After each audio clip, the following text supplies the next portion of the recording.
So every part of the Defence Forces is falling apart. We all know, we can all see it. And unfortunately, the air ambulance too, this is what they use, the Air Corps planes, to bring over sick people to, say, Germany, to other countries that need operations or need special treatment that can't be provided in Ireland. The Air Corps are usually the people who bring them over in the plane.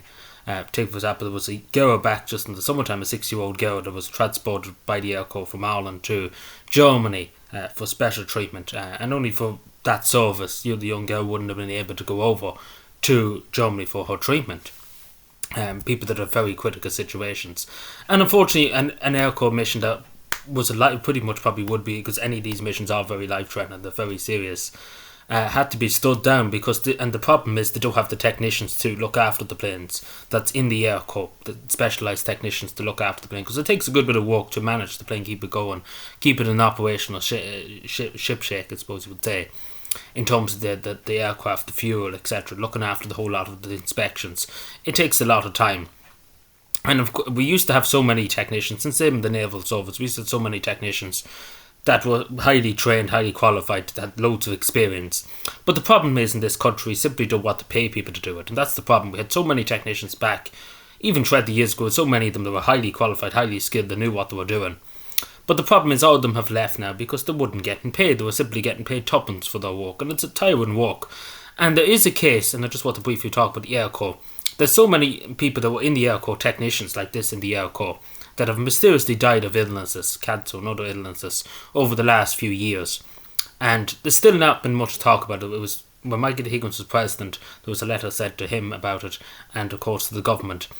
And there's never been anything done because they're dealing with chemicals and the engines and stuff. They're dealing with loads of chemicals because there's chemicals behind looking after the engine, making sure the engine's not oxidised, because obviously being up in the air too and oxidised. There's a whole technical thing behind it, but the simple thing is there's a lot of chemicals, there's a lot of spray and stuff used. And a lot of these men probably got illnesses off them because of the protective gear, etc., not being provided, or that they didn't know it was dangerous to humans, etc. That's another case too, so that could have to do with technicians too, because we still don't know. There still hasn't been much said about it. The state has not really investigated it. There's never been a report, basically. I have never seen a report from the state saying, yeah, this actually happened, we learned from our mistakes, etc. So I don't know what happened after that. We haven't heard anything since, pretty much. But it is a disgrace that, take for example, even the Irish Air Corps helicopters. We've seen about 3 years ago, an Irish Air Corps helicopter was flying over a place in Dublin. The door of the helicopter fell off because it wasn't maintained and they didn't have the people to maintain it. And takes for the God it landed in a field, because if it landed on a person or a house or a car, it would have damaged it a bit. It would have killed the person if it landed on it. But that's the dangers that is at the moment with the Irish Air Corps helicopters, or even the planes, for example, because they're not being maintained because they don't have the men to maintain. We've seen in the Naval Service that they have to contract it out, the maintaining of the guns of the naval ships of the Irish Navy, the ships that are on the high seas, the other ships that's sitting in port, they're just gathering dust. But we're spending nearly €500,000 to get technicians from the United States to come over to look after the naval ships. And it's the same with the Air Corps. We have to probably go to foreign countries to look for private companies to come over here to service the Air Corps planes. Well, we could do it here, because again, if something critical happened here, if there was a very bad accident, or God forbid some young person took very, very bad, had a very bad illness, and it came on all of a sudden, and there was no treatment here in Ireland for it, they had to go off to, say, God forbid, the United States, and it was urgently needed that we need a plane to send them to the United States to save this person's life. We can't just say we have to wait until they've been maintained, these planes. We have to wait a week or two before somebody comes from the United States or some other country to maintain the plane. So we can't do that. It's the same in the Naval Service. If there was a serious situation on the high seas, we can't just say, we'll have to wait for somebody to come and service the guns on the ship before we can send the ship out to engage whatever that's going on, if it's smugglers or human traffickers, etc.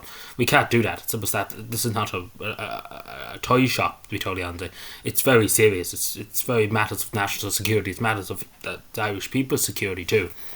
And it matters as people's lives too that we're messing with in this case too. And it's important that we have our technicians. It's important to get paid because it is a tough work. I wouldn't want to be responsible.